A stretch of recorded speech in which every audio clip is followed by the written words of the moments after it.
അള്ളാഹുവിന്റെ റസൂല് പറഞ്ഞു, ഖൈറു യൗമിൻ ത്വലഅത് ഫീഹി ശംസു യൗമുൽ ജുമുഅ. വെള്ളിയാഴ്ച ദിവസം ഉത്തമമായ ഒരു ദിവസമാണ്. ആദം സൃഷ്ടിക്കപ്പെട്ട ദിനം. അത് നടന്ന സംഭവങ്ങൾ പറയാണ്. വെള്ളിയാഴ്ചയിൽ ഉണ്ടായതും ഉണ്ടാകാൻ പോകുന്നതുമായ കാര്യങ്ങൾ പറയുന്ന കൂട്ടത്തിൽ എന്തൊക്കെ വെള്ളിയാഴ്ച ദിവസം സംഭവിച്ചിട്ടുണ്ട്? ആദം സൃഷ്ടിക്കപ്പെട്ടത് അന്നാണ്. സ്വർഗത്തിൽ നിന്ന് പുറത്താക്കപ്പെട്ടത് അന്നാണ്. അദ്ദേഹത്തിന്റെ തൗബ സ്വീകരിക്കപ്പെട്ടത് അന്നാണ്. മരണപ്പെട്ടത് അന്നാണ്. അന്ത്യനാള് സംഭവിക്കുന്നതും അന്നാണ്. ഒരു യോമിൽ ജുമഅയായിരിക്കും അന്ത്യനാള് സംഭവിക്കുക. ലോകാവസാനം ഒരു വെള്ളിയാഴ്ച ദിവസമായിരിക്കും.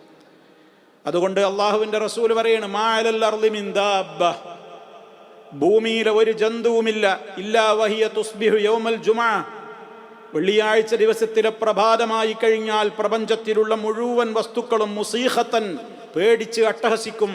ഹത്താ തത്ലുഅ ശംസു, അന്നത്തെ ദിവസം സൂര്യ ഉദിക്കുന്നത് വരെ. എന്നാവൂ അന്ത്യനാള് സൂര്യ ഉദിക്കുന്നത് വരെയെന്ന്. കാരണം അന്ന് മഗ്രിബിന്നാ ഉദിക്കുക.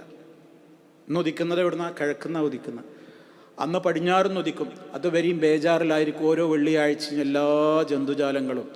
ശഫഖം മിന സാഅത്തി ഇല്ല ബനി ആദം, മനുഷ്യനൊഴികെ, മനുഷ്യരും ജിന്നുകളും എന്ന് മറ്റൊരു ഹദീസിലുണ്ട്. ഈ രണ്ട് വർഗം ഒഴികെയുള്ളവരൊക്കെ വെള്ളിയാഴ്ച ദിവസം പേടിയിലായിരിക്കും. മനുഷ്യന്മാർക്ക് ബേജാറൊന്നുമില്ല. വെള്ളി അങ്ങനെ എത്ര വെള്ളി നമ്മളെത്ര കണ്ടതാ. വെള്ളിയാഴ്ച ദിവസം പാരായണം ചെയ്യുന്ന, സുബഹിക്ക് ശേഷം പാരായണം ചെയ്യൽ പ്രത്യേകം സുന്നത്തുള്ള 2 അധ്യായങ്ങളിലും ഖിയാമത്തിൻ്റെയും മഹ്ശറിൻ്റെയും പ്രധാനപ്പെട്ട മറ്റു പല കാര്യങ്ങളും ചർച്ച ചെയ്യുന്ന ആയത്തുകളാണ്. സൂറത്ത് സജദയും സൂറത്ത് ദഹറും, അല്ലെങ്കിൽ സൂറത്തുൽ ഇൻസാൻ.